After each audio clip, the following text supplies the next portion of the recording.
placer y honor presentar el webinar del día de hoy, denominado SRA desde el arma hasta el COVID-19, 20 años después.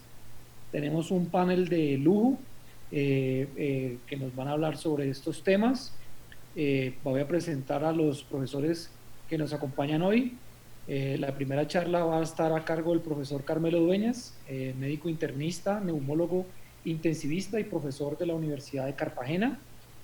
Sigue el profesor Guillermo Ortiz, médico internista, neumólogo intensivista, jefe del servicio de cuidado intensivo del Hospital Santa Clara y director del programa de medicina interna y neumología de la Universidad del Bosque. Y el doctor Manuel Garay, médico internista, neumólogo intensivista del servicio de cuidado intensivo de Santa Clara, el profesor de la Universidad del Bosque. Quisiera agradecer también a la Sociedad Colombiana de Medicina Crítica y Cuidado Intensivo por su aval y la presencia del Comité de Cuidado Intensivo de Ausoneumocito. Para no darle más demora, empecemos de una vez con el profesor Carmelo Dueñas. Profesor Carmelo, bienvenido. Muchas gracias por participar. Y muchísimas gracias, doctor Santa Cruz. Muy amable. Es un honor para mí su presentación, y vamos a compartir con los doctores Garay y Ortiz este momento, y en los próximos minutos voy a hablarles fundamentalmente un enfoque sobre la evidencia clínica a partir del estudio ARMA que hemos vivido. Quería hacer unos breves comentarios históricos sobre que en un principio, y esta probablemente es una publicación que generó lo que sabemos de ventilación mecánica en sus comienzos, digo que esta publicación de 18 pacientes que fueron sometidos a anestesia para la laparotomía, en estos 18 pacientes con la idea teórica de mejorar las atelectasias, de corregir las atelectasias, de evitar la acidosis y mejorar la oxigenación, demostraron que el uso de altos volúmenes lograba corregir estos problemas, y probablemente fue este artículo emblemático que llevó a que la solución a esos problemas fuera el uso de volúmenes corrientes altos durante décadas. Esos volúmenes corrientes altos usados en anestesia llevaron al paso a hacer uso de esos mismos volúmenes altos con esas mismas bases teóricas en la unidad de cuidado intensivo, y probablemente mucho de la morbimortalidad que se presentó en la unidad de cuidado intensivo durante esas décadas se derivó de este problema. Evidencia en animales y algunos estudios puntuales obligaron a hacer algunas publicaciones como estas tres que intentaron demostrar que los bajos volúmenes y las bajas presiones generaban beneficio y reducían la mortalidad en ventilación mecánica. Lamentablemente, probablemente por algunos aspectos metodológicos, no se logró esa evidencia, obviamente además del número de casos, y la primera publicación fue la del doctor Marcelo Amato, que en muy pocos pacientes se encontró que los bajos volúmenes y las bajas presiones se asociaban con mejores desenlaces. Pero claramente fue el estudio ARMA que mostró que unos hallazgos fisiológicos, que unos aspectos conceptuales podían impactar en reducir mortalidad cuando se comparaban con algunas otras tecnologías o inventos o aditamentos moleculares o biológicos. Y esto es el estudio ARMA, que el lunes cumplió unos 20 años de haber sido publicado. Fueron 861 pacientes, en los cuales obviamente lograron demostrar que una meseta baja menor de 30 comparada con una meseta alta y unos volúmenes corrientes menores de 6 cc por kilo impactaban en morbimortalidad. Los desenlaces los conocemos, no me detengo en aras del tiempo en eso, pero está claro que con un número de casos necesarios a tratar evidente que obligó a suspender el estudio por los desenlaces benéficos de la rama de pacientes intervenidos. Digo que esta intervención, los bajos volúmenes y las bajas presiones mostraron reducción de mortalidad, de días libres de ventilación mecánica por lo menos 2 días, y de días libres de falla orgánica por lo menos unos 3 días con significancia estadística. Pero el estudio ARMA, además de esa evidencia, nos enseñó a que el cálculo de cosas tan sencillas como el peso de nuestro paciente y qué peso debíamos basarnos era el peso predicho, pero además nos enseñó a que la meseta era una variable importante como variable sustituta de la presión media de la vía aérea y de la presión alveolar, y además nos enseñó a refrendar conceptos que ya se habían instaurado unos años antes sobre el retiro del ventilador y la importancia de la prueba de respiración espontánea. Todo esto está en la página web de ellos y de la mano con todo esto nos mostró el impacto que tenía usar bajos volúmenes con bajas presiones para reducir la mortalidad. De ese mismo estudio ARMA surgió la posibilidad o la opción de que como manejábamos bajos volúmenes, podría haber atelectasias y habría que emplear PIB alto. Y se tenía la duda de si eran los bajos volúmenes y la meseta baja o era el PIB alto lo que había generado beneficios. Para eso se hicieron varios de estos estudios, 2 de estos del mismo grupo, que mostraron que no había mayor diferencia y generaron el concepto de que definitivamente era el bajo volumen y la meseta baja lo que impactaba en reducir mortalidad y que probablemente había un PIB o una zona de PIB segura que habría que establecer, pero que no era lo que más impactaba y que debía conocerse algo de esas hallazgos. Les presento el consenso colombiano de SBRA, en el cual participamos los ponentes que estamos en este momento con ustedes, y uno de los hallazgos de ese consenso y una de las cosas puntuales, como vemos en esta diapositiva, fue que definitivamente la tabla de FIDO-PIB ideada y surgida a partir del estudio ARMA y del grupo de investigación, esa tabla comparada con las otras herramientas todavía sigue siendo válida como variable para definir cuál es el PIB en nuestro paciente. Además de eso, el ARMA nos enseñó probablemente que una intervención sin costo, que no requiere equipos ni tecnología novedosa, es efectiva en impacto en desenlaces clínicos fundamentales. Y nos pone a pensar, y lo que voy a mostrar en las próximas diapositivas, nos pone a pensar, digo, en que tanta evidencia y la práctica clínica en hospitales clínicos académicos no cambió como uno esperaba. Lo que vemos en esta publicación del grupo de Marinelli en el sentido que no hubo mayores cambios a lo largo de los años y otros hallazgos comenzaron a cuestionarse el por qué, habiendo tanta evidencia, había una gran brecha entre la evidencia demostrada y la práctica clínica diaria. Y esta corte retrospectiva mostró que de 3 hospitales, de más de 300 pacientes al final reclutados, mostró, digo que sí, que hubo cambios en el volumen corriente, eso fue significativo estadísticamente, pero sin embargo, habría una demasiada variabilidad en la práctica clínica con volúmenes demasiado altos, mucho mayores que los volúmenes del grupo control, inclusive del estudio ARMA, lo cual muy seguramente generó en mortalidad. Y otro hallazgo de esta publicación es que no hubo cambios en la meseta. Entonces, eran 2 hallazgos fundamentales.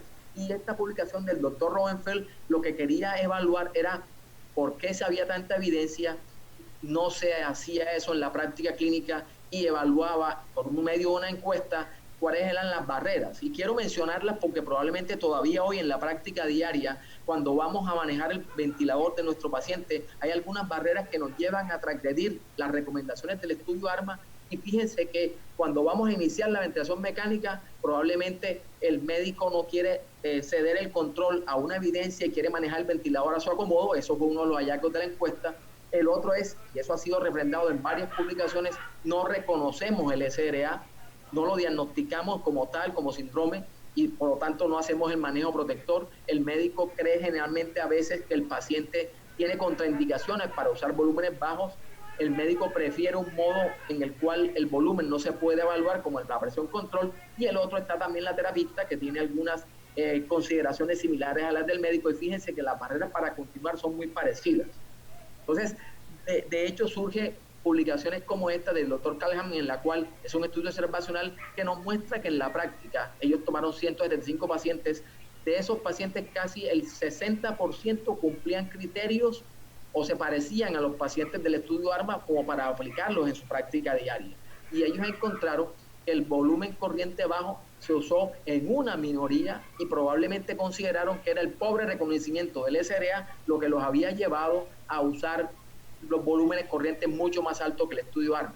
Contrariamente a esto, esta publicación que les muestro, que es del mismo grupo del SRA, se preguntó, ¿será que en nuestros hospitales, en nuestras instituciones, si seguimos los cambios o hemos hecho los cambios que sugiere el estudio ARMA? Y ellos encontraron que sí, que notoriamente habían bajado el volumen corriente, la presión meseta, y eso impactó en algún desenlace de mortalidad con base en los resultados del estudio ARMA.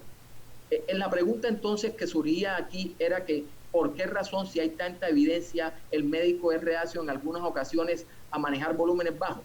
Y se ha planteado en varias publicaciones que probablemente el médico considera que debe ir en contra de la evidencia porque los bajos volúmenes podrían deteriorar a su paciente y lo que él va a hacer con el volumen corriente, que es subirlo por encima del valor estándar preestablecido, digo que eso podría mejorar al paciente. Esa hipótesis fue evaluada en la publicación que ustedes están viendo, en la cual, mediante un elegante estudio matemático, lograron demostrar que la poca adherencia al estudio ARMA se asociaba con mayor mortalidad y que la adherencia a la evidencia del estudio ARMA mejoraba la sobrevida. Eso fue un hallazgo dramático en el cual se comprueba que cuando el médico transgrede las recomendaciones del estudio ARMA, aumenta la mortalidad.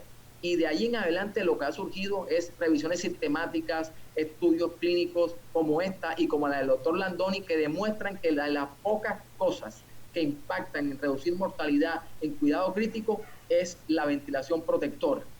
De ahí en adelante, publicaciones como la del doctor Amato y como la de Elisa Estensoro han refrendado el hecho que hay que manejar las menores presiones y que probablemente en ventilación mecánica, como en muchas cosas de cuidado crítico, menos es más en tanto volúmenes como presiones.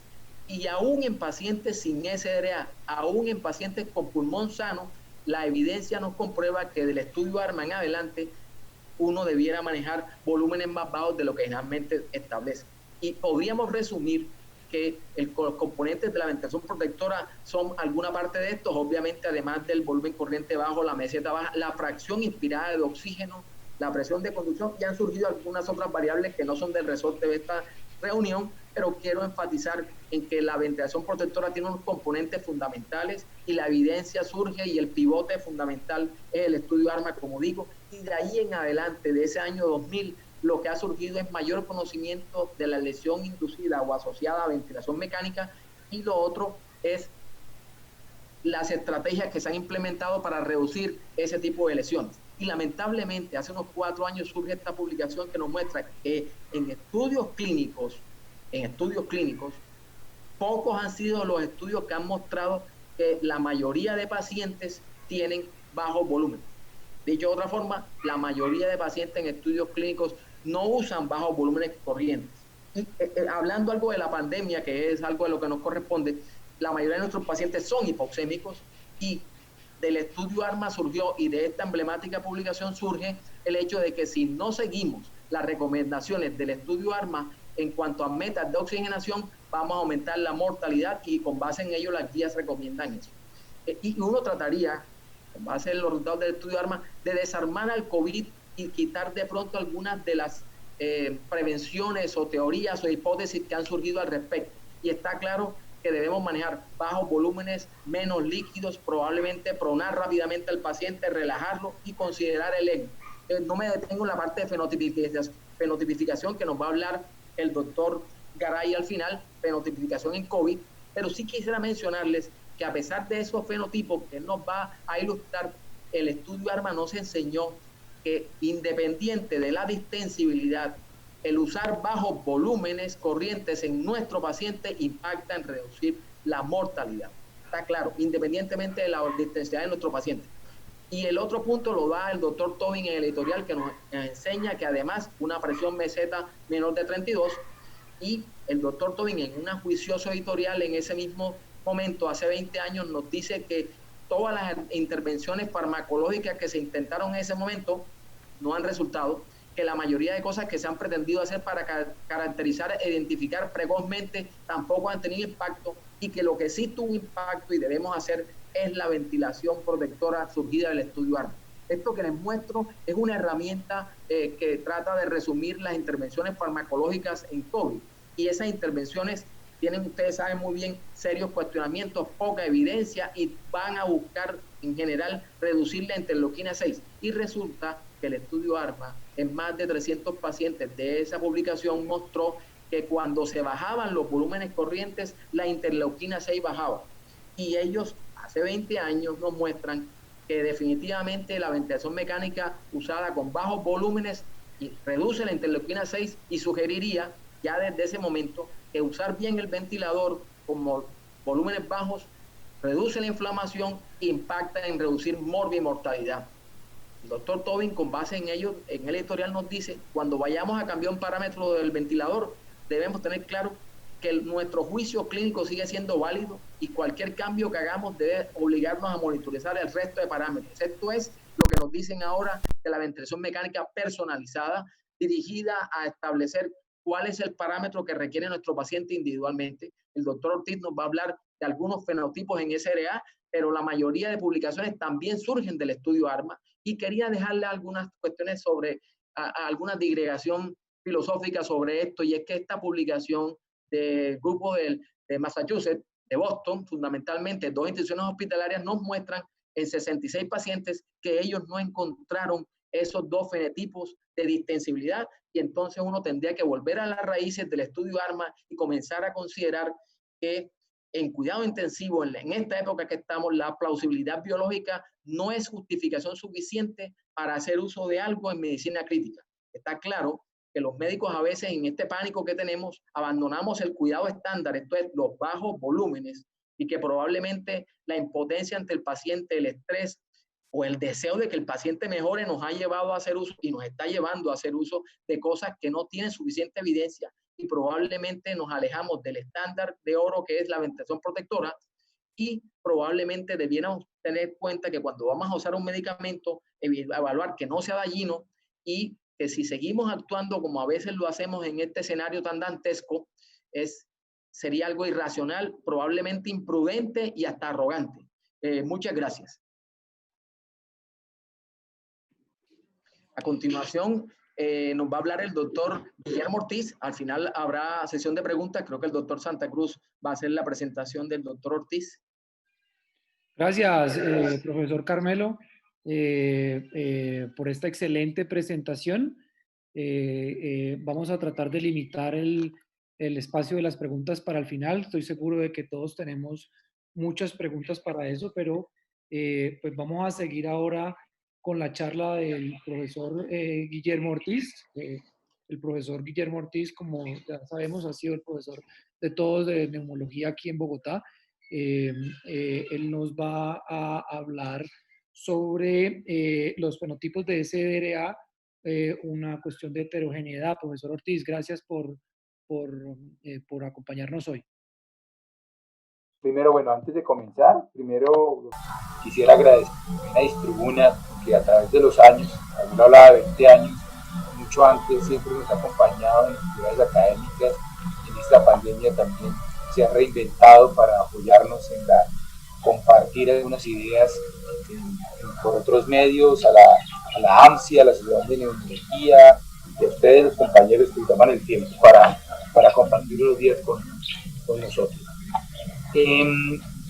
Yo quisiera iniciar con la presentación de Carmelo, que es una excelente presentación que nos pone en contexto, y es cuando empezamos a mirar, digamos, cosas donde no las hay y darle nombres diferentes a las entidades, corremos el riesgo de perder de vista lo importante. Y desafortunadamente en cuidado intensivo lo importante es muy poquito. El paper de Landoni, que el doctor Dueñas mostraba cómo alrededor de 8 intervenciones en 60 años han mostrado disminución de la mortalidad, y una de ellas es la muy baja. Entonces empezamos a encontrar unas cosas y a renombrar cosas que probablemente ya han sido vistas antes, y corremos el riesgo de perder el rumbo. Mi presentación es simplemente una reflexión en relación de lo que conocemos en el distrés respiratorio y cómo el COVID y la neumonía por COVID probablemente se enmarca en algunos hallazgos. Es decir, como yo lo entiendo hasta ahora, y probablemente a través del tiempo trataré de plantearlo, porque esto vamos aprendiendo día a día, se trata de una neumonía viral con algunas particularidades. Entonces, bueno, comienzo con la definición la definición de Berlín, que todos conocen, y haciendo énfasis a que la definición de Berlín habla de un síndrome, y un síndrome involucra muchas enfermedades que se parecen clínicamente. Cuando uno mira qué enfermedades pueden tener hipoxemia, no sin falla cardíaca, tener opacidades parenquimatosos, pues son muchísimas. Cuando uno mira una placa de tórax, y ve opacidades parenquimatosas o un TAC con opacidades heterogéneas y alguna actividad inflamatoria, puede pensar qué hay en ese pulmón. Hay una gran cantidad de posibilidades. Simplemente se parecen clínicamente. Las agrupamos, las entendemos desde el punto de vista de oxigenación y mecánica y las tratamos de intervenir, más que para solucionar, para evitar hacer más daño. Pocas cosas conocemos del síndrome de dificultad respiratoria aguda. Tal vez de lo único que estamos casi seguros es de la altísima mortalidad asociada. En el Lancet, el artículo del doctor Bellamy, hablaban de mortalidades alrededor del 40%. Esta publicación de la doctora Kathleen Calfee, que está en línea ahorita en Intensive Care, no ha sido publicada oficialmente, trata de hacer algo que es muy difícil de hacer en cuidado crítico, y es establecer la mortalidad atribuible a los pacientes con síndrome de dificultad respiratoria con sepsis, a través de la derivación a partir de 2 artículos. Y encuentra algo interesantísimo. Piden ustedes la razón de desventaja, pero lo más importante es que la mortalidad atribuible va desde el 27 hasta el 37%, con un peso muy importante de la hipoxemia severa. Cuando se hicieron algunos cálculos de mortalidad atribuible en sepsis, se encontró alrededor del 15%. La mortalidad atribuible en delirium es del 7%. Mi reflexión es que cuando uno tiene una mortalidad casi del 50% atribuible o del 40%, es porque definitivamente no hemos entendido lo que significa un síndrome, no hemos entendido las enfermedades que conforman el síndrome y probablemente estamos haciendo unas intervenciones generales, pero no particulares a las entidades nosológicas. Entonces, voy a hacer un recorrido sobre elementos que desde mi punto de vista generan una gran heterogeneidad en el distrés respiratorio y me gustaría luego aparearlos con algunas reflexiones específicamente en COVID. En relación con la fisiopatología, usualmente el esquema fisiopatológico que encontramos es este. Encontramos que hay lesiones directas, como puede ser la neumonía, que involucra una lesión epitelial, o una lesión indirecta, como puede ser una sepsis extrapulmonar abdominal, que a través de algunos mediadores genera un aumento de la membrana alveolar capilar y un edema que llamábamos pulmonar no cardiogénico. Ya desde esta fisiopatología entendemos diferentes formas de lesionar el pulmón, y trabajos posteriores, como estos que también está la doctora Caroline Calfee, muy activa en investigación en las diferencias que encontramos en distrés, vemos cómo parece haber mediadores diferentes en el SRA, que llamamos primario, o pulmonar, como las proteínas del surfactante, donde la lesión directa parece ser más importante, y algunos otros mediadores como la angiopoietina 2 parecen tener un papel más relevante a través de una lesión endotelial en el pulmón o en las lesiones indirectas pulmonares.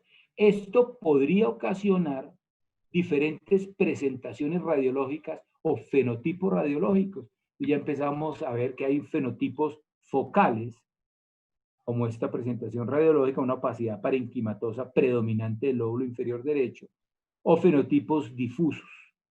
Y esos, ya hay algunas publicaciones que nos invitan a considerar algunas diferencias que podemos o no compartir desde el punto de vista ventilatorio entre componente de morfología focal o no focal.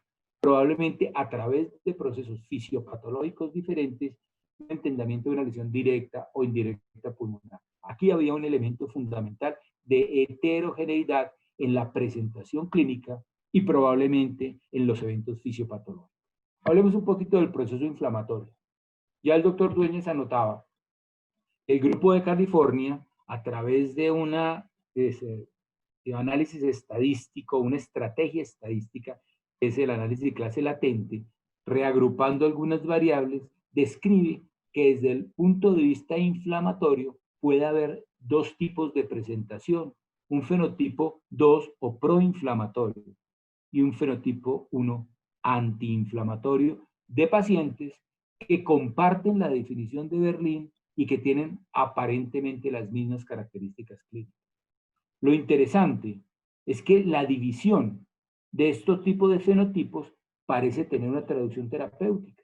Fíjense ustedes cómo, si comparamos el fenotipo 1 con el fenotipo 2, este fenotipo 2 tiene unos mayores deterioros en la mortalidad y alteraciones y desenlaces peores en comparación con el fenotipo 1. Y si analizamos la intervención del alto PIB, el impacto del PIB puede ser diferente de acuerdo al fenotipo 1 o el fenotipo 2. El problema fundamental es que no tenemos elementos clínicos al lado de la cama del paciente para diferenciar un fenotipo de otro. Pero aquí hay otro elemento de heterogeneidad que, a pesar que haya similitudes clínicas, vemos relevancia desde el punto de vista terapéutico. La parte farmacológica podría ser lo mismo. Esta publicación del New England Journal, que trata de evaluar la simvastatina en distrés respiratorio, el análisis global, miren ustedes, no hay diferencia en la probabilidad de sobrevida en la curva Kaplan-Meier. Cuando hacemos un reanálisis de estos resultados en los fenotipos hipoinflamatorios e hiperinflamatorios, ¿cierto? Observamos cómo mientras en la línea azul los fenotipos hipoinflamatorios no hay diferencia, la intervención de simvastatina en el fenotipo inflamatorio tiene impacto en la mortalidad en el día 28 y la mortalidad en el día 90. Es decir, una división desde el punto de vista del proceso inflamatorio que desafortunadamente todavía no podemos ver, tiene impacto en estrategias ventilatorias y en estrategias farmacológicas. Miremos otros elementos que generan heterogeneidad.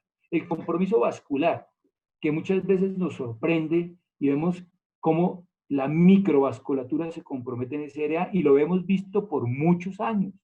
Por muchos años en las biopsias de pulmón que veíamos con ese área, en algunos pacientes veíamos microtrombos vasculares.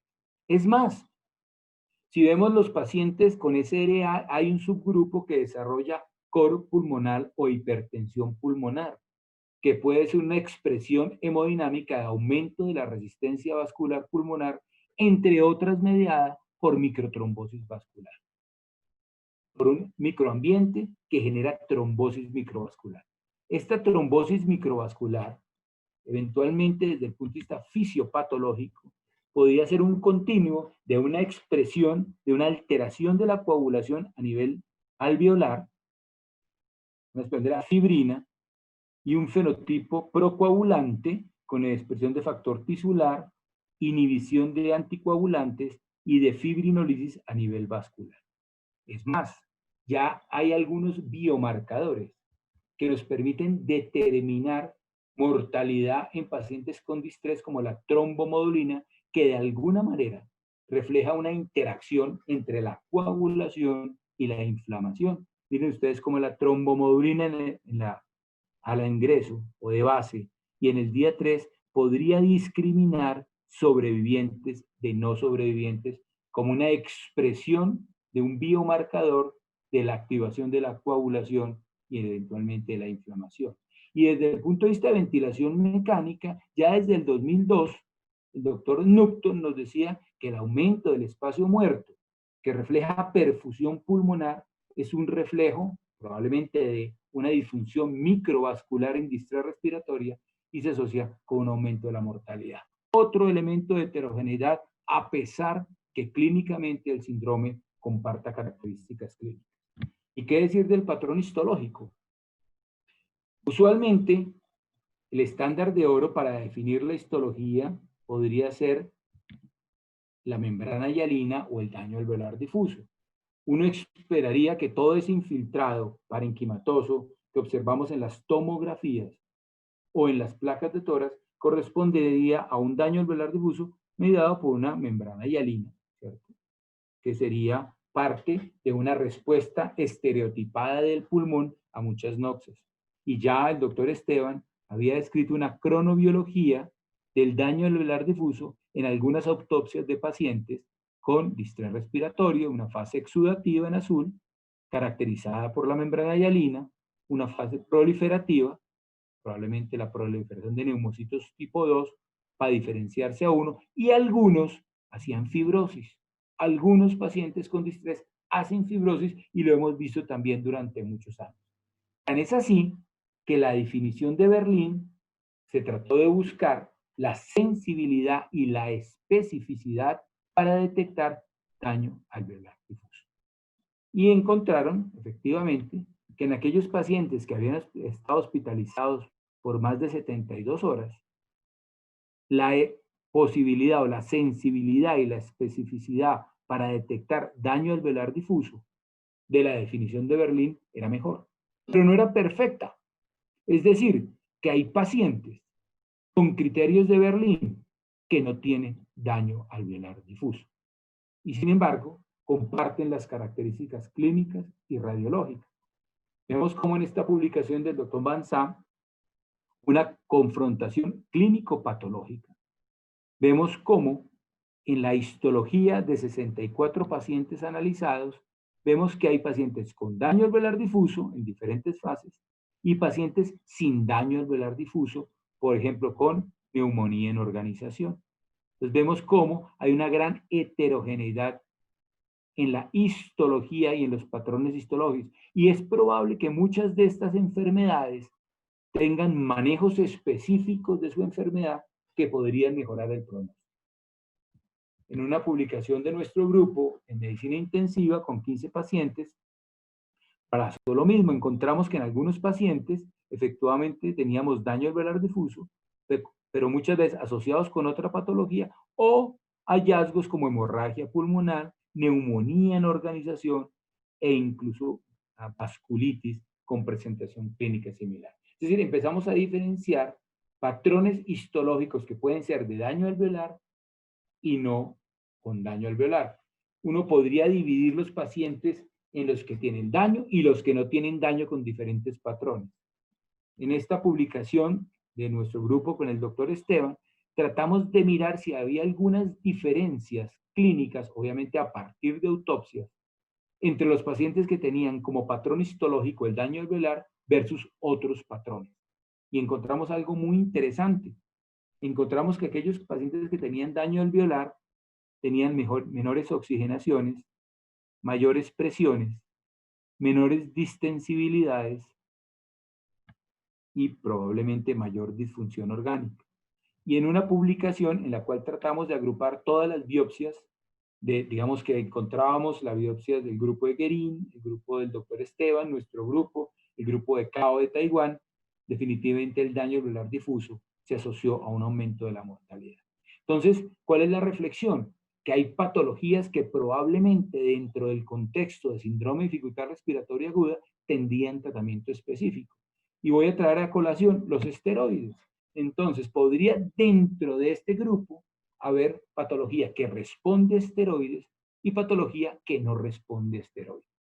Esta publicación de Chest, miren ustedes como el 37% de los pacientes con distrés tenían patología que respondía a esteroides como la neumonía en organización y algunas otras neumonías intersticiales, considerando que el daño alveolar difuso es un patrón histológico que no responde a esteroides.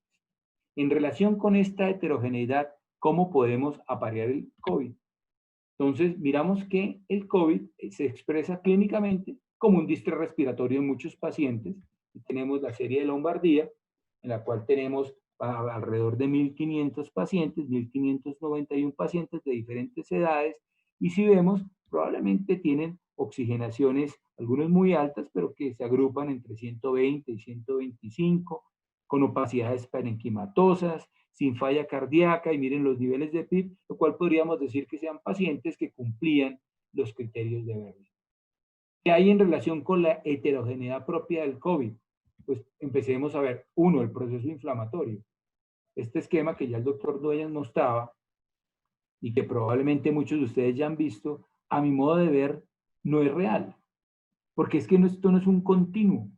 Hay pacientes que van a mantenerse asintomáticos, pacientes que hacen tormentas citoquínicas, pacientes que, es decir, no hay un continuo y es probable que haya fenotipos inflamatorios dentro del COVID. Y aquí viene un relacionamiento bien interesante, y es que inclusive con la misma etiología, dada la interacción del sistema inmune con el virus, podemos tener sustratos histológicos, patológicos, clínicos y radiológicos diferentes, eventualmente con diferentes aproximaciones terapéuticas. Miren ustedes como también tenemos presentaciones radiológicas focales o difusas. En este paciente específicamente parece ser un continuo, 5, 15 y 30 días que va desde el compromiso focal hasta el difuso. Pero hay pacientes que pueden permanecer con compromiso focal o pacientes que desarrollan compromiso difuso. Ahí hay otro elemento de heterogeneidad en el COVID muy parecido a lo que hemos visto en el distrés respiratorio como síndrome. El compromiso vascular que ya hemos visto en distrés, pues también se ve aquí en COVID. Vemos en algunas patologías en relación de pacientes que han fallecido por COVID, trombosis microvascular como expresión de la activación de la coagulación, que ya lo hemos visto en otro tipo de pacientes con distrés respiratorio sin COVID, y que desde el punto de vista fisiopatológico, pues nosotros, sino la interacción clara de dos sistemas filogenéticamente muy antiguos, como la cascada inflamatoria y como la cascada de la coagulación. Y cuando vemos los factores de riesgo de un paciente para morir por COVID, pues hay factores relacionados con la edad, con la comorbilidad, con la disfunción orgánica y obviamente también con la alteración de la coagulación que se expresarían específicamente en el pulmón como trombosis microvascular, que ya hemos visto que en pacientes sin COVID también se da. Patrón histológico en COVID. El patrón histológico en COVID puede ser tan diverso como en otros pacientes con distrés respiratorio. Traigo esta diapositiva que me encanta, es una mujer embarazada que fallece, me encanta la diapositiva porque ilustra dos elementos fundamentales. Aquí en la parte D vemos la actividad citopática del virus, es decir, es una neumonía viral. Y esta actividad citopática del virus se ve asociada a un daño alveolar difuso. Esta paciente y los pacientes de la serie italiana, en un gran porcentaje, tenían daño alveolar difuso como una respuesta estereotipada de la lesión viral en el pulmón. Otras series, como la serie de los franceses, dicen, no, estos pacientes tenían algo que en inglés se llama AFOB, que es algo parecido como una neumonía fibrinoide organizada aguda, que son como unas bolas de fibrina intraalveolares, que es una respuesta diferente a la misma noxa que es el virus en pacientes críticamente enfermos. Esta neumonía fibrinoide que dicen es un patrón histológico, dice, ya ha sido vista en otras etiologías. En años antes, en la pandemia de SARS, ya se hablaba del exudado fibrinoso y los exudados de organización. Y lo interesante de este patrón, ¿cierto?, es que ya fue descrito desde el 2002 como una variante del daño alveolar difuso. Es decir, podría ser una forma de respuesta diferente, pero con una implicación bien interesante. Y es que este patrón específicamente, a partir de esta revisión sistemática de la literatura, con algunas series de casos, obviamente no hay ensayos clínicos controlados, parece ser que es un patrón o un fenotipo que responde a esteroides. Entonces, cuando a uno le presentan esta serie de casos y le dice, mira, los pacientes con metilprednisolona les va bien, uno le pregunta, ¿a quién se le puso metilprednisolona? ¿Qué patrón histológico? ¿Qué fenotipo inflamatorio? ¿Qué componente vascular? Con un gran nivel de heterogeneidad. ¿Cuál es la idea de esta reflexión que a mi modo de ver puede traer más preguntas que respuestas? Es cómo estructurar los ensayos clínicos a futuro. Y los estructuramos a través de un concepto que es el enriquecimiento predictivo y el enriquecimiento pronóstico. Si nosotros a futuro podríamos tratar de tener fenotipos de, por ejemplo, de COVID, cuyo patrón histológico fuera más cercano a la FOB y hiciéramos un ensayo clínico con esteroides, pudiéramos estar más tranquilos que en este subgrupo de pacientes se benefician y no un subgrupo con daño alveolar difuso, en los cuales puede disminuir el aclaramiento biliar, generar hiperglicemia y generar más sobreinfección bacteriana. Es decir, cómo los subfenotipos y la respuesta al huésped, inclusive al mismo germen, podría ofrecer alternativas para el enriquecimiento pronóstico en el desarrollo de ensayos clínicos posteriores. Muchas gracias por su atención. Bueno, es mucho el placer escuchar a el profesor Ortiz, de verdad un verdadero experto en, en SDRA. y en los pacientes críticamente enfermos. Muchas gracias, profesor Ortiz, por esta excelente, de verdad, charla. Seguimos ahora con el doctor Manuel Garay.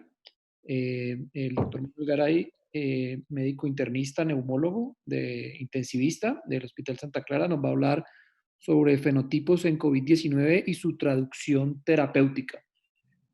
Manuel, muchas gracias por estar acá con nosotros. Carlos, muchas gracias por la invitación. Para mí es un placer compartir esta presentación con todos ustedes y por supuesto hacer parte del grupo de ponentes de esta interesantísima reunión. Muchas gracias por la invitación y por supuesto a la Asociación Colombiana de Medicina Clínica Intensivo, de la cual hacemos parte, y de la Asociación Colombiana de Neumología y Cirugía de Tórax. El propósito de mi presentación, primero, es invitarlos a que consulten, tengan opinión acerca del Consenso Colombiano de SDRA, el cual se publicó el pasado 3 de abril como una edición advance, y esperamos que puedan leerlo, consultarlo y por supuesto tener una opinión al respecto. De la agenda propuesta, yo he dividido mi presentación en 3 aspectos. El primero, acerca de la importancia del problema clínico al cual estamos enfrentando. Todos en cuidado intensivo nos estamos enfrentando a pacientes con distrés respiratorio, y un segundo reto, con una enfermedad viral que genera en algunos pacientes disfunción pulmonar severa. Lo otro es acerca de los fenotipos, como una respuesta a la heterogeneidad. Es una explicación que estamos intentando darle al gran número de pacientes que llegan con distrés respiratorio y que quizás no podemos enmarcarlos todos en un mismo grupo de pacientes. Y lo otro es si realmente estamos enfrentando un síndrome o una enfermedad. Recuerden que el SDR es un síndrome y no realmente una enfermedad, y eventualmente deberíamos empezar a catalogar enfermedad a través de biomarcadores o fenotipos para poder enfrentarlas de forma adecuada. Y finalmente, las medidas prioritarias en ventilación mecánica protectora, y que esas prioridades eventualmente en cada paciente pueden ser diferentes. Acerca de la importancia de este problema clínico al cual nos estamos enfrentando, lo primero que quiero decir es que fíjense cómo la mortalidad de los pacientes descritas en el long safe en pacientes con SDRA severo es muy alta, es cercana al 46%. Y es lo que estamos viendo, casi la mitad de los pacientes que entran a cuidado intensivo, inclusive un poco más de la mitad de los pacientes que llegan a SDRA con una condición grave o severa en COVID-19, tiene una mortalidad muy alta, y eso lo veíamos ya en las series y en esta importante descripción de la epidemiología del SDRA en el año 2016. Ya se veía como la mortalidad es así de alta. Y los pacientes con COVID-19, fíjense ustedes cómo la enfermedad por coronavirus, desde la infección por SARS, por MERS, la mortalidad era importante. Esta es una descripción de las 3 pandemias por las 3 epidemias por este grupo de microorganismos virales, donde el SARS, fíjense, la mortalidad del 34%, el MERS el 66%, y en las series, principalmente en la serie de la China y en las series europeas, la mortalidad cercana al 60%. Lo que quiere decir que es un problema grave al cual estamos enfrentando. Y en general, si hacemos un recuento de lo que está escrito en la literatura, sabemos que más o menos entre el 5 al 20% de los pacientes que ingresan a UCI presentan SDRA secundario a SARS-CoV-2, que la mortalidad, dependiendo de las series, puede ir desde los 26% hasta el 61%, y que la falla respiratoria en más del 80% de los pacientes son manejadas con ventilación mecánica invasiva. Y es realmente la situación que estamos enfrentando de pacientes que llegan con síntomas, algunos leves, que pueden quedarse en esa situación. El 80% de los pacientes sabemos que va a quedar en esa condición de una enfermedad leve. Sin embargo, en el curso de la enfermedad, hay otro subgrupo de pacientes que tienen una enfermedad más severa y pueden llegar a tener distrés respiratorio. Y como lo vemos acá, esos pacientes llegan a tener respuesta inflamatoria severa asociada a choque y a SDRA. Generalmente esos pacientes tienen unos biomarcadores que les otorgan a ellos una mayor probabilidad de mortalidad, como son el dímero D, la ferritina y algunos variables como la interleuquina 6, que eventualmente pueden ser marcadores de una enfermedad más severa en ese subgrupo de pacientes. Y hacia allá estamos intentando ir a describir a algunos pacientes con una condición más severa e intentar tratarlos específicamente de esa manera. Haciendo un doble clic sobre lo que hablaba el doctor Ortiz acerca del compromiso en los pacientes que llegan a morir, y esa es una serie de los chinos donde se evidencia que en los pacientes que fallecieron en las autopsias se encuentra daño alveolar difuso como marcador de disfunción pulmonar histopatológica, con metaplasia bronquiolar, exudado de fibrina e inclusiones virales intracitoplasmáticas. Esto básicamente para poder entender que estamos enfrentando una enfermedad severa llamada neumonía viral que tiene una presentación de distrés respiratorio desde el punto de vista histológico. Además que tiene otro componente importante de daño alveolar difuso, es una serie también europea, donde el componente exudativo y proliferativo se asocia a compromiso viral citoplasmático, lo que hace que esa actividad citopática viral genere esa disfunción pulmonar severa. Acompañado de eso, algunos casos se han descrito con presencia de trombos, fibrina arteriolar y pequeños trombos en la vasculatura pulmonar. Y en la serie italiana, lo quise traer literalmente, en 33 a 38 pacientes descritos en estas autopsias, se encuentra un compromiso severo asociado a un componente de trombos de fibrina con componente de trombosis microvascular y hallazgos compatibles con distrés respiratorio y daño alveolar difuso, con un componente que se asocia a un dímero D alto. Eso haría que pudiéramos hablar de un fenotipo con una mayor severidad, con biomarcadores, más hallazgos histopatológicos en aquellos que fallecieron con un componente microvascular altamente importante. Esto es el recuento histopatológico para entender que estamos enfrentando realmente un paciente con SDRA que lleva a un continuo, como lo sabíamos, en SDRA de membrana hialina, fase exudativa, y eventualmente cuando los pacientes salgan de la unidad estaremos enfrentando fibrosis pulmonar, porque hacia allá sabemos que van algunos pacientes que hacen daño alveolar difuso y finalmente fibrosis pulmonar. Y traigo esta diapositiva porque en el año 17 sabíamos que existían factores de riesgo como neumonía, pancreatitis, aspiración, sepsis, shock, y en este caso ahora COVID-19, infección viral, que lleva a una primera lesión, a un first hit.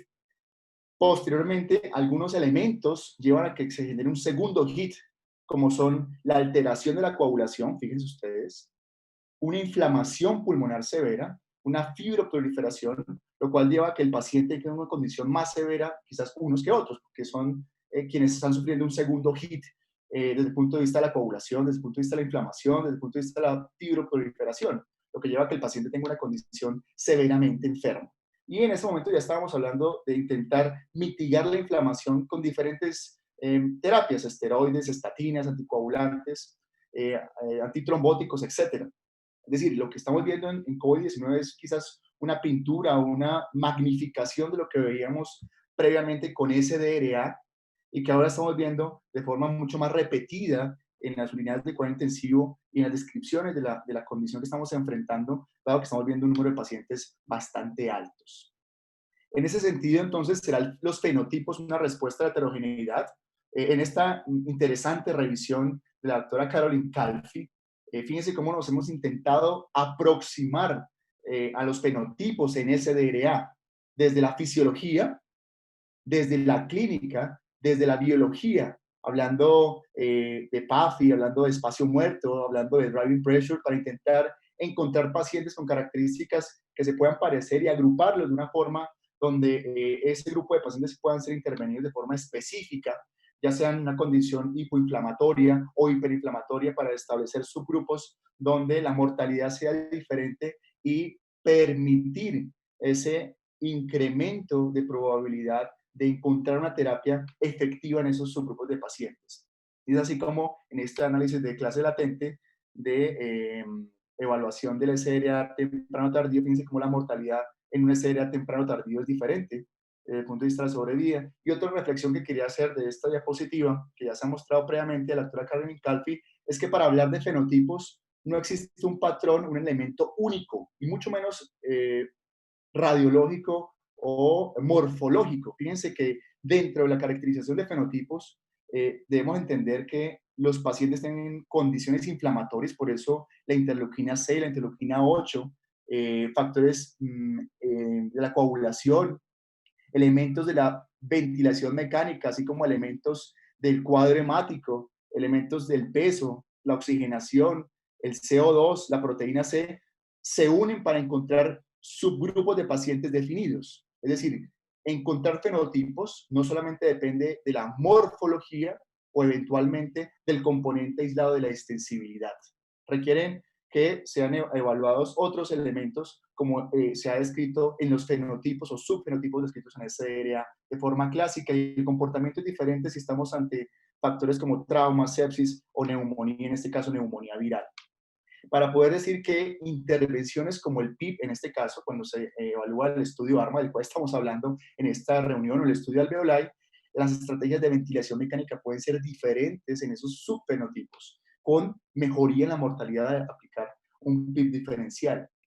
O encontrar fenotipos para dar menos líquidos y ser mucho más restrictivos, como en este estudio de evaluación de la doctora también Caroline Calfi, donde la mortalidad a los 60 y a los 90 días es diferente si tengo líquidos conservadores o liberales en los subfenotipos definidos por ella.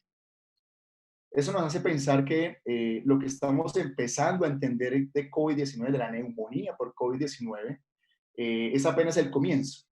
Es decir, hablar de fenotipos en esta entidad quizás es muy temprano aún, y eso es una propuesta, hay que entenderlo así, como una propuesta del doctor Luciano Gattinoni, que por supuesto es quien ha escrito la entidad, y por supuesto una propuesta de él causa bastante impacto, y para nosotros es bien importante entenderla, y es lo que quiero hacer en los siguientes minutos.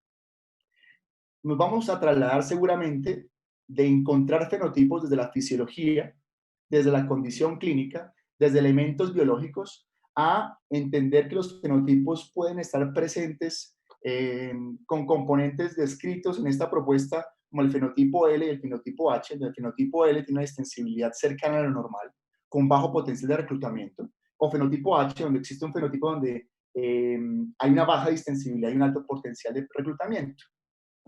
Y para intentar entenderlo, pues yo les traje dos casos de los nuestros en el hospital. Estos dos son dos casos de COVID-19 manejados en Santa Clara, donde ustedes ven a la izquierda, es una paciente con una pancreatitis que entró al hospital y por falla respiratoria aguda, con una ira inusitada, se le hace COVID-19 y sale positivo COVID-19. Fíjense ustedes los parámetros de oxigenación cómo están, con una PAFI de 132, un CO2 de 43, con un lactato de 0,9. Los parámetros del ventilador para que esta paciente tuviera una saturación mayor a 90 era una F2 al 50, un volumen corriente de 480, un PIB de 10 y una meseta de 15. Sabemos que el control de meseta es un elemento en los estudios de la SDRA Network, elemento de control no solamente, sino que nos permitiría aproximarnos a cómo está la distensibilidad del sistema respiratorio de esta paciente, es decir, no tiene una distensibilidad muy alta, sino la meseta estaría bastante elevada. Fíjense, esta sería una paciente con un fenotipo donde la distensibilidad no está muy alta, no está muy comprometida, no está tan baja. En este otro paciente es un paciente con falla respiratoria aguda, de antecedente de hipertensión arterial. Ambos pacientes tienen cercanos entre 60 y 50 años. Fíjense en este paciente como la oxigenación está severamente comprometida, con un parámetro de ventilación, un volumen corriente de 440, un PIB de 14. Este paciente requirió más PIB y fíjense el plato donde anda. Está con un plato por encima de 30. Lo que me hace pensar que este paciente tiene una distintibilidad disminuida. Son dos pacientes diferentes con el mismo diagnóstico de COVID-19 y falla respiratoria, pero tienen condiciones de su mecánica diferentes. Y es quizás lo que nos quiere entregar como mensaje en su propuesta al doctor Gattinoni, donde la distensibilidad de los pacientes con fenotipo L es cercana a lo normal, una relación ventilación-perfusión que quizás está alterada por una disregulación de la vasoconstricción hipóxica, bajo potencial de reclutamiento. Claro, esta paciente no tiene áreas con tendencia a consolidarse, por eso no tienen posibilidad de abrirse unidades que ya están abiertas, en su mayoría. Entonces el potencial de reclutamiento es bajo y un peso pulmonar seguramente normal. En este paciente el reto, sin lugar a dudas, será evitar que migre al fenotipo donde existe mayor lesión pulmonar. Y de esto sabemos de la lesión inducida por su drive respiratorio y por su presión intrapleural, donde eventualmente debemos minimizar la lesión pulmonar disminuida por la patient self-induced lung injury o lesión pulmonar inducida por el paciente, porque eventualmente esa paciente está menos soportada, menos relajada, menos invadida, lo que hace que tenga la posibilidad de respirar de forma espontánea y generar esta lesión asociada a su impulso respiratorio. Y ya lo sabemos, es un artículo bastante interesante del doctor Yoshida y el doctor Amato, donde los pacientes en los que se ventila con PIB bajo y que pueden tener el impulso de su respiración, una presión transpulmonar muy alta porque están haciendo esfuerzo inspiratorio, tienen mayor inflamación pulmonar. Aquí lo vemos en los cuadros A y B, donde existe un PIB óptimo con spontaneous breathing. Ustedes ven cómo existe un PIB óptimo, lo que hace que esa paciente o estos pacientes tengan menos inflamación, se ve menos área roja. En PIB óptimo sin spontaneous breathing, fíjense ustedes cómo también se preserva las zonas menos rojas, pero cuando se respira de forma espontánea y además de eso existe bajo PIB, existe una inflamación severa en áreas pulmonares muy limitadas a las zonas dependientes de la gravedad. Es decir, nuestro reto en este paciente será disminuir la posibilidad de tener este CILI. Por otro lado, tenemos el fenotipo y en estas imágenes, ustedes ven, en este paciente se le hizo una tomografía donde el componente parenquimatoso es mucho más extenso, existen probablemente áreas con tendencia a aumentar la densidad en el parénquima pulmonar, el plató está mucho más alto y es un paciente diferente con el mismo diagnóstico y tiene baja distensibilidad, alto potencial de reclutamiento. Claro, aquí hay áreas más con tendencia al colapso, por eso tienen posibilidad de abrirse después que yo incremente la presión, en este caso al final de la aspiración con el PIB. Y el peso pulmonar será mayor, por supuesto, en zonas consolidadas. Lo que nos queda finalmente al ventilar a esos dos pacientes es lo mismo, es todo lo que podemos hacer en estos pacientes es comprar tiempo con el menor daño adicional producto de los parámetros que pongamos en el ventilador, con la menor posibilidad de generar lesión por presión o por volumen, llevando a un manejo gentil de la ventilación. Y por supuesto necesitamos tener paciente para continuar e intentar resolver la situación. Esta es una serie americana de Boston, donde hace una descripción de lo que sucede en 66 pacientes que son ingresados al Massachusetts General Hospital de Albert Israel, donde los 85% de los pacientes cumplieron con la definición de Berlín. Y quiero hacer un análisis una reflexión de lo que encontraron. Primero, de estos pacientes, fíjense ustedes cómo la estrategia ventilatoria generó seguramente reclutamiento en la mayoría de los pacientes en poco tiempo. Fíjense ustedes cuántos pacientes tenían más de 300, es decir, fíjense que todos tenían definición de Berlín, pero desde el primer día muchos tenían más de 300 de PAFI, lo que quiere decir que esos pacientes que tuvieron ese rango por encima de 300, empezaría yo a dudar y con la definición de Berlín, sí, gracias a los trabajos del doctor Villar, del grupo Siesta, que deberíamos esperar por lo menos 24 horas para definir realmente ese DRA. Porque ustedes se dan cuenta, en el segundo día también hubo pacientes con más de 300, en el tercer día más de 300 de PAFI. Lo otro es que la mayoría de los pacientes no presentan hipoxemia refractaria si consideramos hipoxemia refractaria con 150 de PAFI. Fíjense dónde se encuentra la línea y cuántos pacientes están por encima de ese umbral de 150 de PAFI. Aquí ya vemos cómo los pacientes tienen un comportamiento diferente y de menor severidad.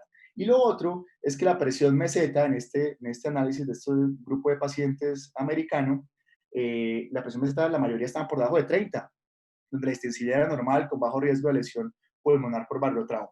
Y en otras series, como en esta de Seattle, también existe algo parecido del análisis que podemos hacer acerca de las opacidades multilobales, como vemos en los pacientes con COVID.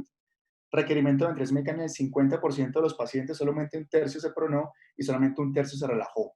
Pero algo que quiero hacer énfasis es que la distensibilidad pulmonar se comportó dentro de los límites de la normalidad en el primero, segundo y tercer día, lo cual no genera cambios significativos en el tiempo en esta variable. Es decir, no hay paso del fenotipo H al L, si tomáramos la descripción que hace el doctor Gattinoni. Es decir, que muchos pacientes están en una condición y allí se quedan. Y vemos muchos pacientes que tienen una condición que no migra a una condición más severa y se pueden retirar de la ventilación mucho más rápido. El otro elemento importante es que hemos definido que el potencial de reclutamiento es un elemento para decir que los pacientes tienen menor distensibilidad, están más comprometidos, están en el fenotipo de mayor compromiso. Pero en este análisis bastante interesante del potencial de reclutamiento y de la desproporción entre la ventilación y la perfusión en pacientes con SRA con coronavirus, el doctor Presenti hacen un análisis bastante interesante donde encuentran un grupo de PIB de 5, un grupo de PIB de 15, y fíjense cómo en los pacientes existe una heterogeneidad en el potencial de reclutamiento independiente de la condición en que llegan. Es decir, no es fácil definir en estos pacientes un potencial de reclutamiento. Fíjense ustedes cómo en las dos condiciones de PIB de 5 y PIB de 15, el shunt es bastante heterogéneo, el espacio muerto es bastante heterogéneo y la fracción de espacio muerto es bien heterogénea. Lo que quiere decir que la heterogeneidad es lo que gobierna el comportamiento del sistema respiratorio en este grupo de pacientes. La reflexión entonces es que los fenotipos H y L tienen limitaciones, como algo que, como propuesta, quizás requiera estudios clínicos para que puedan ser soportados con ellos. La propuesta es interesante en cuanto establece medidas para implementar, no aplicadas para todos los pacientes con distensibilidad y potencial de reclutamiento para el L y para el H, un fenotipo que puede ser de baja distensibilidad y alto potencial de reclutamiento, pero hay algo importante que lo decía el doctor Carmelo Dueñas y yo creo que hay que apoyar esa percepción, y es que en estos fenotipos se recomiendan a algunos pacientes con COVID ventilar con bajos niveles de PIB y altos volúmenes. Estrategia que debemos pensarla dos veces, dado que es contrario a lo que conocemos y a lo propuesto por los ensayos clínicos controlados hasta ahora, descritos que han demostrado mejoría en la mortalidad. Entonces, pienso que debemos adoptar estas iniciativas como una forma bastante interesante de encontrar respuestas a lo que estamos viendo. Sin embargo, se requieren estudios para poder implementarse de forma adecuada. Lo que nos queda entonces es el manejo gentil del pulmón, limitar que los pacientes con SRA tengan una presión intratorácica excesivamente negativa y prevenir la lesión autoinducida, que en algunos pacientes la respuesta PIP puede ser diferente en tanto a su potencial de reclutamiento. Y si el paciente tiene bajo potencial de reclutamiento, utilizar mucho PIP puede ser costoso desde el punto de vista hemodinámico, y que el prono generalmente va a ser dirigido para aquellos pacientes con distensibilidad donde esté comprometida, y el beneficio en los que tengan distensibilidad alta pues va a ser limitado. Esta es una propuesta de las prioridades en los pacientes con COVID-19 que hemos diseñado en el hospital, que creo que se basa en lo que conocemos de los estudios de la SRA Network, los estudios Alveolar Express y los metaanálisis realizados de esos estudios de PIP, donde los límites son la meseta, debe ser la meseta. Sabemos que la meseta se puede acercar en pacientes con baja distensibilidad.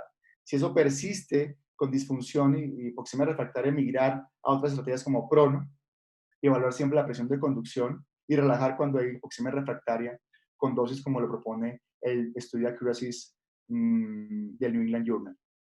Finalmente, digamos que quisiera dejar este mensaje. La paciente que tenía pancreatitis a las 72 horas pudo ser retirada del ventilador, tenía un fenotipo de menor lesión que se manejó con un volumen corriente entre 6 y 8. El PIB no fue muy alto, utilizamos la tabla de PIB FiO2 con el valor de low PIB, y la recomendación es tener cuidado en este caso con el SEP-induced lung injury. El paciente de la derecha aún está ventilado en la unidad de cuidado intensivo, lo hemos pronado 2 veces y ha respondido a prono. Es evidente que este paciente tiene una condición diferente a la primera. Este paciente le hemos optimizado el volumen corriente al máximo. Hemos tenido el PIB suficiente para oxigenar de forma adecuada, con presión meseta por debajo de 30 y un driving pressure por debajo de 15, y la respuesta en prono con la maniobra de las últimas 18 horas. Pueden haber entonces fenotipos intermedios o de transición que quizás ver el SRA en COVID como algo L o algo H pueda ser limitado y eventualmente se requieren estudios adicionales para llegar a la respuesta definitiva. Muchas gracias.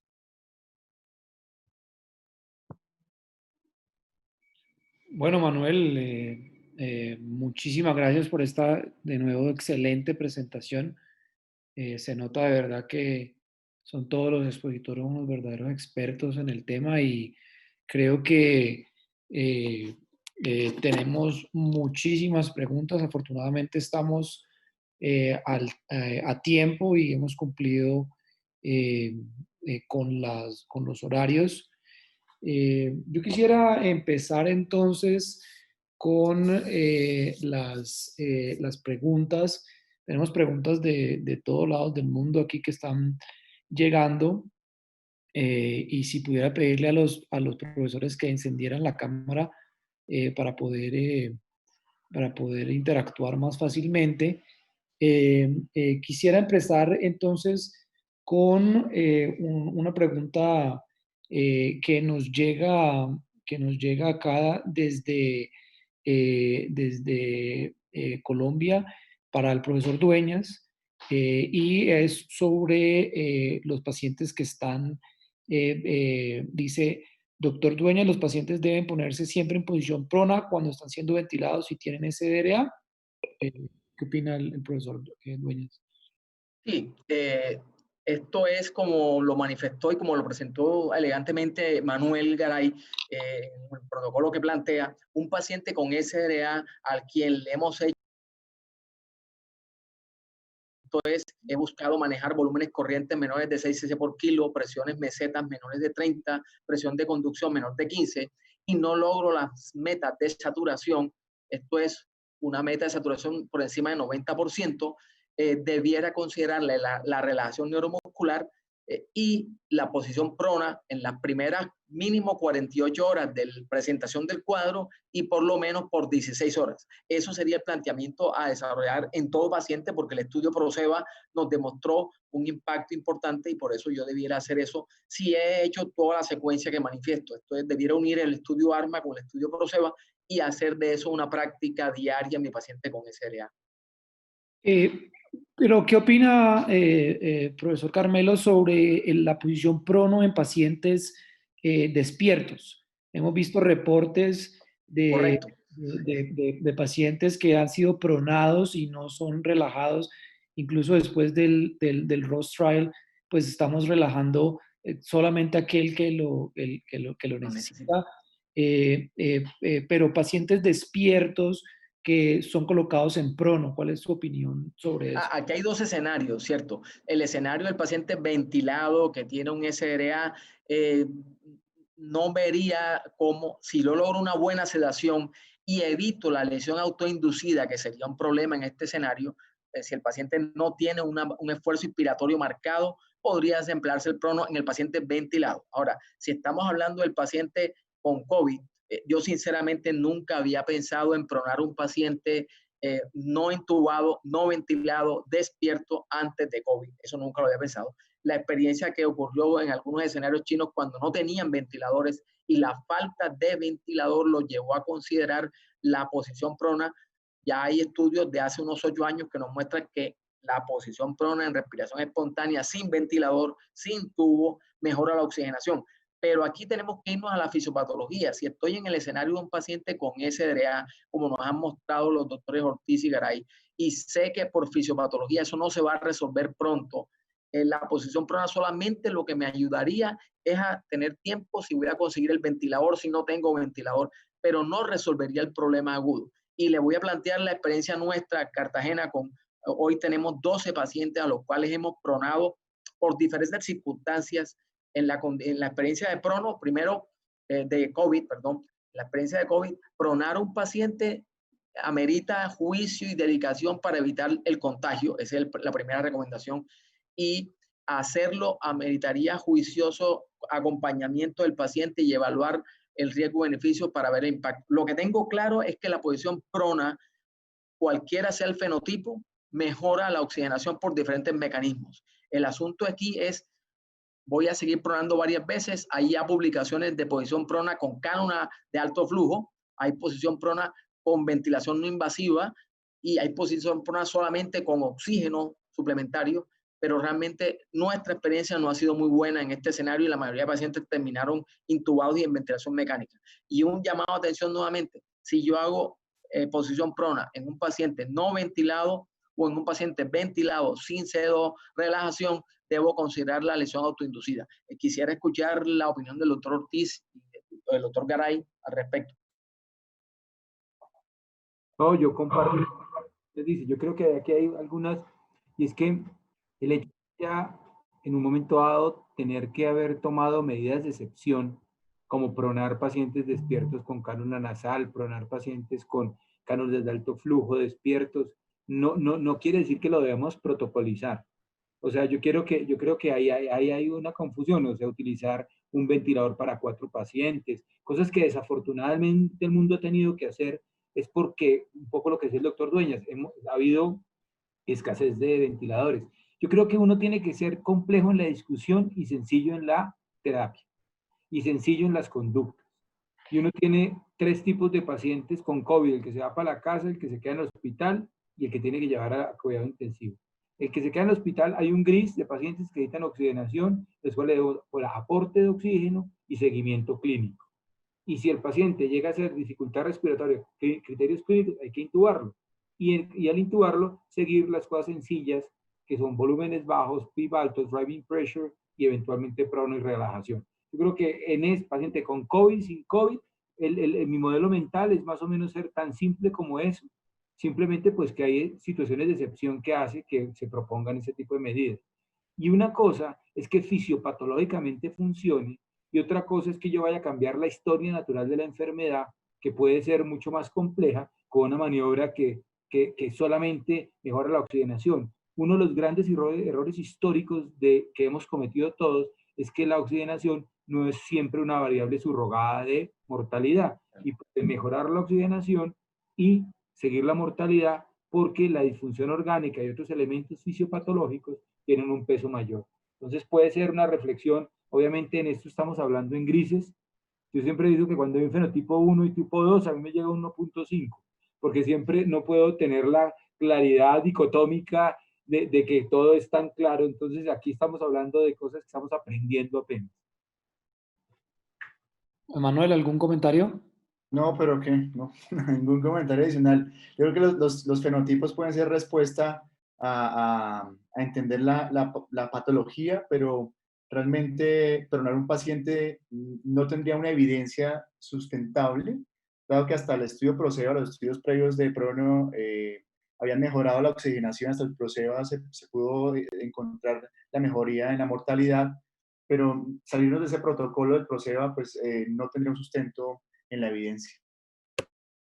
Sí, creo que para enganchar aquí lo que he tratado de resumir de los 3 expositores, creo que un buen punto sería discutir lo que describió o lo que ha sido escrito por el profesor Laurent Bochat sobre el CILI, que hemos hablado bastante de eso, y el Self-Induced Lung Injury en el paciente, que usted lo ve que está saturando, pues no está tan mal, tiene 91, no se ve como tan enfermo, pero sí tiene un patrón o una mecánica respiratoria alterada. ¿Cuándo intubar a ese paciente? ¿Cuándo debería yo ser más agresivo y darle una terapia más agresiva, o si debería esperarme, intentar cánula de alto flujo o ventilación mecánica no invasiva?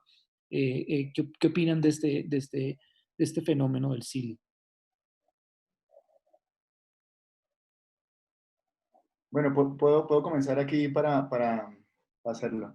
Digamos que el self-induced lung injury es una de las variables a tener en cuenta en el paciente que hemos dejado en esa presentación donde aún no está intubado, no tenemos controlada la mecánica ventilatoria o respiratoria por el efecto del relajante. El paciente puede hacer presiones transpulmonares muy altas. Sabemos que la presión transpulmonar es una variable de tamaño alveolar, y por encima de 35 de presión transpulmonar se puede generar lesión pulmonar con daño focal, descrito en los trabajos de Yoshida, con evaluación en resonancia pulmonar y en evaluación tomográfica. Entonces, es un elemento a tener en cuenta en el paciente que está respirando de forma espontánea. Por eso, los modos espontáneos como la PRB, eventualmente estar en CPAP o en BiPAP, pueden ser en algunos pacientes lesivos y generar esa lesión asociada al efecto de la presión transpulmonar excesiva. Eso diría como primer punto. Yo completando, sí, y yo podría pensar que, digamos que respirar espontáneamente tiene cosas buenas y tiene cosas malas, ¿cierto? Digamos, la lesión autoinducida sería uno de los aspectos negativos de la respiración espontánea. Y las negativas de la respiración espontánea uno lo puede dividir en dos grandes grupos, lo que es el componente del miotrauma diafragmático. O sea, el diafragma se puede lesionar por una respiración que sea muy vigorosa y los problemas de sobredistensión secundario de efecto dependen. Y lo podríamos dividir en dos escenarios grandes, el paciente no intubado y el paciente intubado.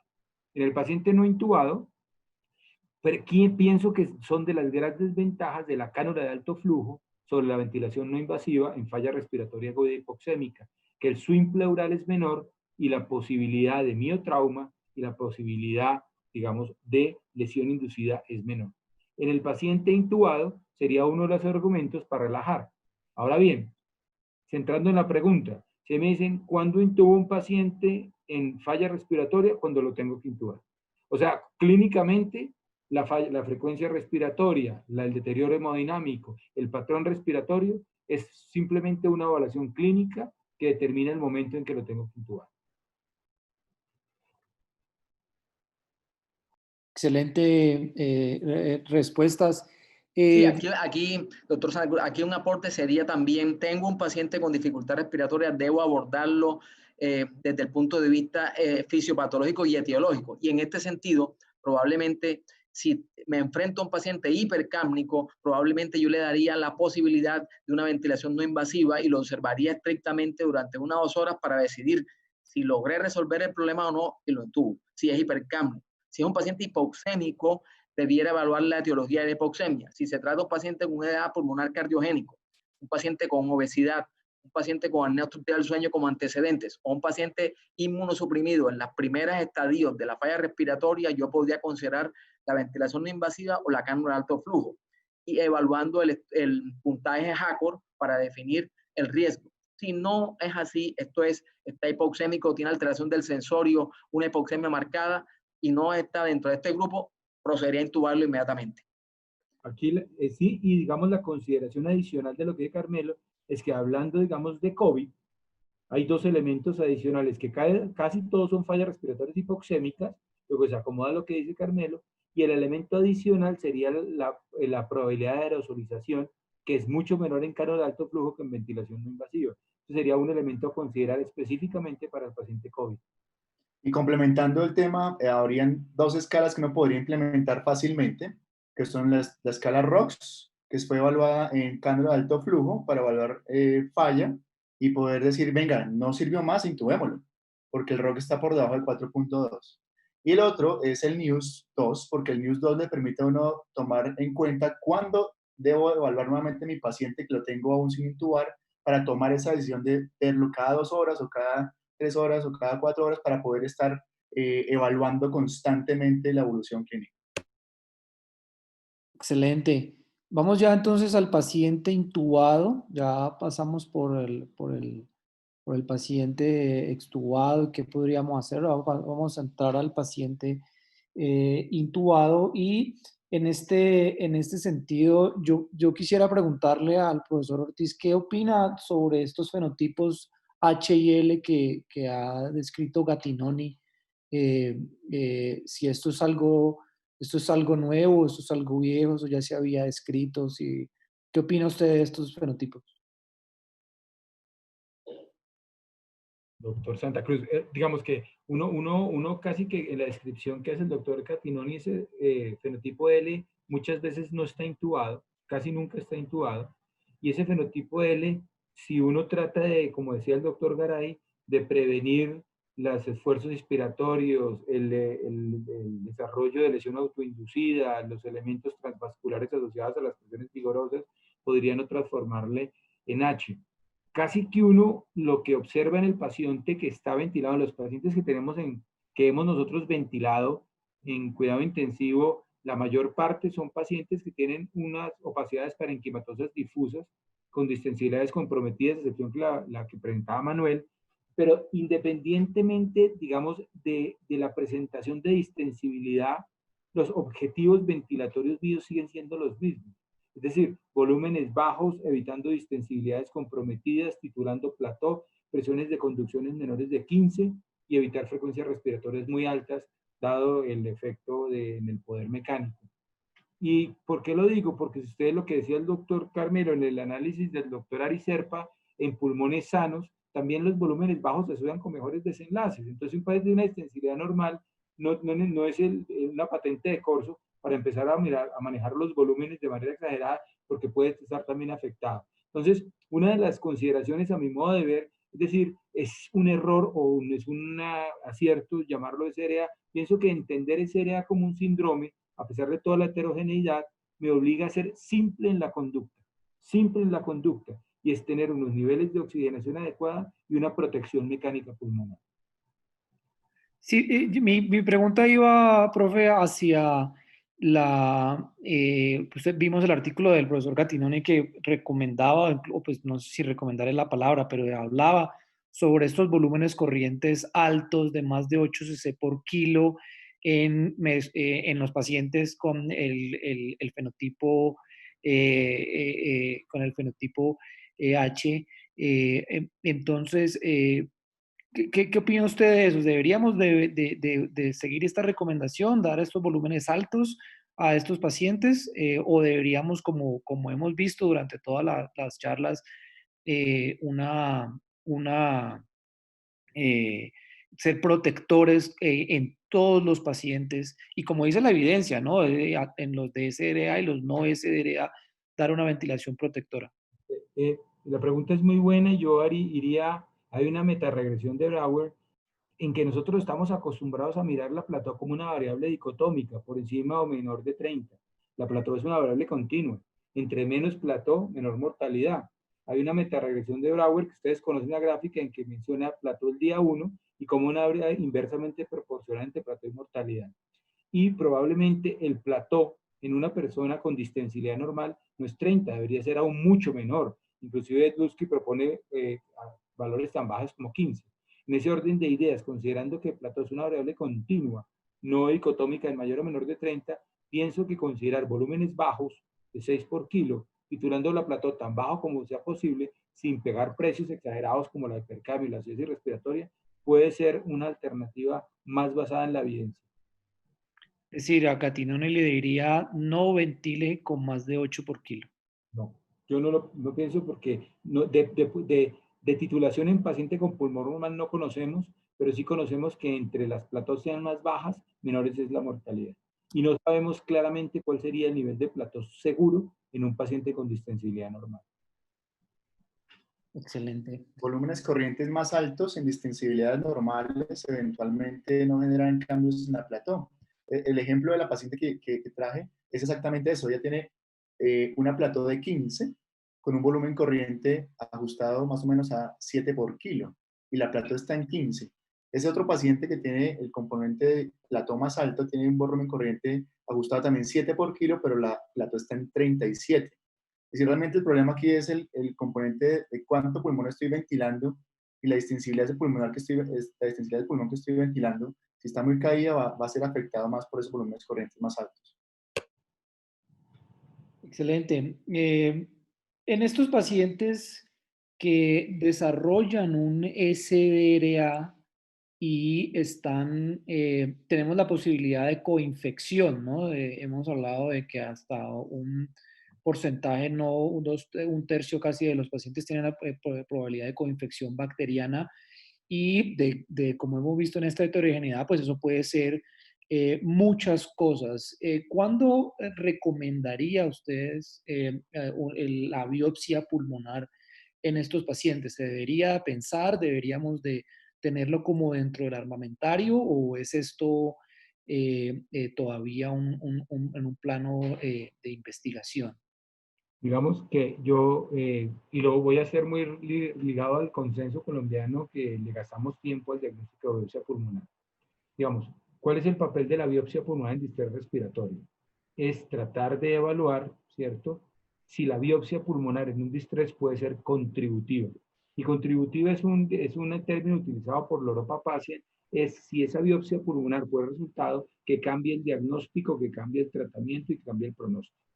Entonces, normalmente, en esos pacientes que uno tiene, estoy saliéndome del escenario COVID, mencionas del escenario COVID porque aquí habría otras variables diferentes en términos de la aerosolización, el peligro para el equipo de los cirujanos de tórax, sabemos que todo hay un contexto diferente, pero si yo tengo un paciente con SRA de etiología no clara, en las cuales ya hemos hecho un lavado broncoalveolar que descarta potencialmente etiologías infecciosas, básicamente. Y pienso, por ejemplo, que puede haber un patrón de neumonía en organización o patología que pueda tener conducta práctica, probablemente estoy pensando que la biopsia puede ser una biopsia con resultado contributivo y lo propondría. Básicamente las recomendaciones del grupo de papás es hacerlo en la primera semana y lo que hemos encontrado nosotros es lo que ustedes vieron en la serie que teníamos de 15 casos. El 60% de los pacientes cambiaron la conducta después de la biopsia abierta de pulmón con una muy baja movilidad. En COVID, pienso que las consideraciones son diferentes dada la contagiosidad del virus. Excelente respuesta, profesor Ortiz. Ya un poco más hacia el tratamiento farmacológico de estos pacientes, pues creo que ha mostrado y está en muchos artículos el potencial trombogénico del virus, del SARS-CoV-2, incluso en algunas series encontrando trombosis venosa profunda hasta en un 60% de los casos por ultrasonido. Y estas microtrombosis que mostraban ustedes en las histologías, las series de los pacientes, me hace recordar de un tuit del profesor Van Sant en donde pedía que a él le colocaran proteína C activada en caso tal de que le diera COVID a él. ¿Ustedes podrían comentar algo sobre esto? Yo creo frente al papel de la coagulación y de las anticoagulantes en COVID, yo veo tres escenarios diferentes. El primer escenario es la profilaxis trombótica, que yo creo que no se sale de la profilaxis en cualquier paciente críticamente enfermo. El segundo escenario es un paciente con un tromboembolismo pulmonar. Ahorita en el New England Journal salen unos casos reportados de tromboembolismo pulmonar en pacientes con COVID y probablemente tampoco nadie duda en anticoagular pacientes con TEP, especialmente TEP en arterias mayores. Y el tercer escenario sería un paciente con un COVID que no tiene los dos, pero tiene alteraciones de la coagulación. La pregunta es, ¿cómo estratificamos el riesgo o buscamos variables subrogadas para pensar que dentro de ese pulmón que no podemos ver hay trombosis microvascular? Uno podría utilizar la escala SIC que utilizaron ahorita en un paper con COVID, tratando de estratificar la alteración de la coagulación. Podían mirar el dímero D como una expresión de la coagulación. Podría evaluar el espacio muerto como una variable subrogada de perfusión, pero ninguna de esas variables no están validadas que nos permitan anticoagular un paciente en distrés respiratorio y quedaríamos en un nivel de incertidumbre más bien de opinión.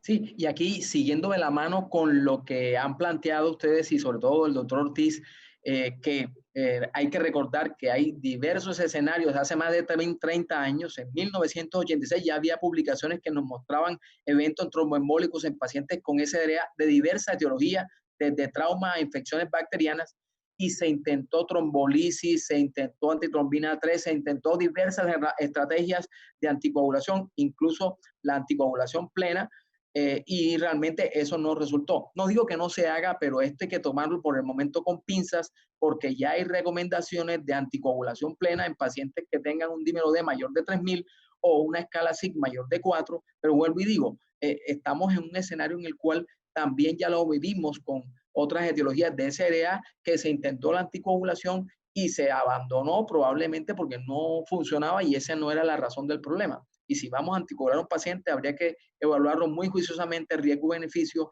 para tomar esa decisión con base en muy pocas series publicadas. La serie publicada por el grupo chino tenía en cuenta la escala SIC con un punto de corte mayor a 4 y la dosis de heparina anticoagulación plena. En aquellos pacientes que tenían un límite superior de la normalidad de ese cuadro o esa escala de SIC por encima de 4, tenían mayor probabilidad de morir, claro, estaban más comprometidos y su alteración de la población era mayor. En ese grupo de pacientes parece hubo una disminución de la mortalidad, sin embargo, es una serie con muchas limitaciones desde el punto de vista metodológico, lo cual nos toca cogerlo con pinzas, como dice el doctor Carmelo, y no adoptarlo de forma absoluta, porque no tenemos evidencia que sustente el uso de heparina en este grupo de pacientes por ahora. Esteroides, antivirales, Remdesivir, ¿algo que comentar con esto ya para terminar? Yo quisiera comentar lo de esteroides, que es un poco hacer doble clic en lo que la pregunta es: ¿a qué le estamos poniendo esteroides? Entonces, pues es probable que si nos llenamos de razones para pensar, porque los esteroides tienen, digamos, un lado opaco. Sabemos que en neumonía por influenza aumenta la mortalidad, algunos reportes de disminución del aclaramiento viral, tenemos hiperglicemias, tenemos osteoporosis, son dosis muy altas que pueden generar aumento de la superinfección, y por otro tenemos pérdida de patología que responde a esteroides. El problema es que personalmente no conozco ningún trabajo que permita poder establecer al lado de la cama del paciente de una biopsia qué patrón se beneficia y qué no patrón no se beneficia. Y si uno ve las revisiones sistemáticas de la literatura recientemente publicada, solo son dos papers en COVID-19, los otros en SARS y MERS, que son estudios observacionales que no permiten, desde mi punto de vista, proponer dosis tan altas. No quiero decir que no haya de golpe un grupo de pacientes que se beneficien de los esteroides. Ahí habría un punto importante que lo tocó el doctor Ortiz acerca de la presencia de la neumonía de organización, y es llamativo que en el grupo de los chinos, el grupo chino que evaluó metilprednisolona altas dosis en el tiempo temprano, el desenlace fue la disminución de las opacidades en la tomografía. Es decir, la regresión de esas opacidades, esos focos de opacidades en la tomografía fue el desenlace que realmente impactó el uso de metilprednisolona. Quizás habrá que encontrar una variable que nos permita establecer en qué grupo de pacientes y cuándo el metilprednisolona puede ser una alternativa para disminuir algo que respondan a corticoides como es la neumonía de organización.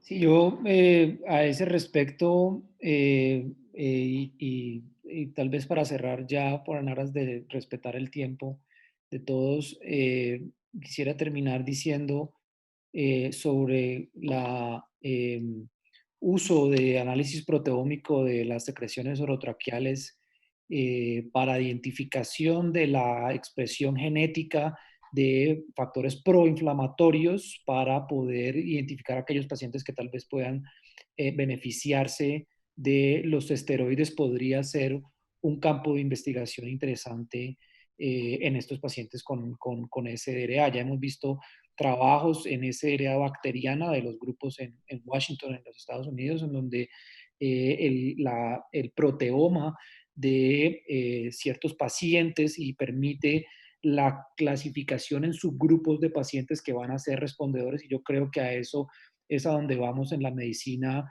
individualizada de estos pacientes y no la medicina de manada, en donde se le coloca a todos sí o a todos no, y tal vez se podrían perder pacientes que dentro del grupo que haya quedado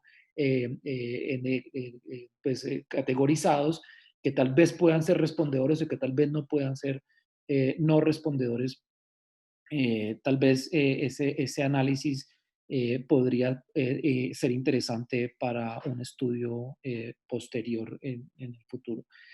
Con esto, pues creo que hemos llegado ya al fin de nuestra charla.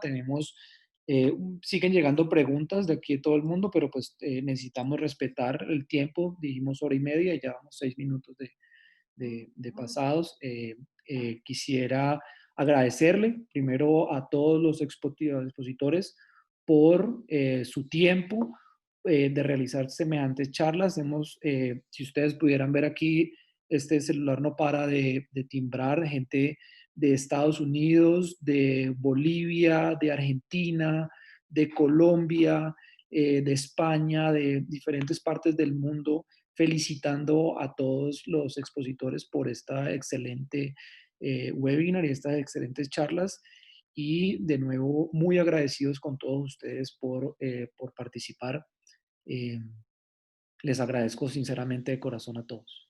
Gracias, Carlos, Carlos. Muchas gracias, doctor Santa Cruz, muy amable. Muchas gracias. Maravilla, ese espacio. Muchas gracias. Hasta luego, que les vaya muy bien.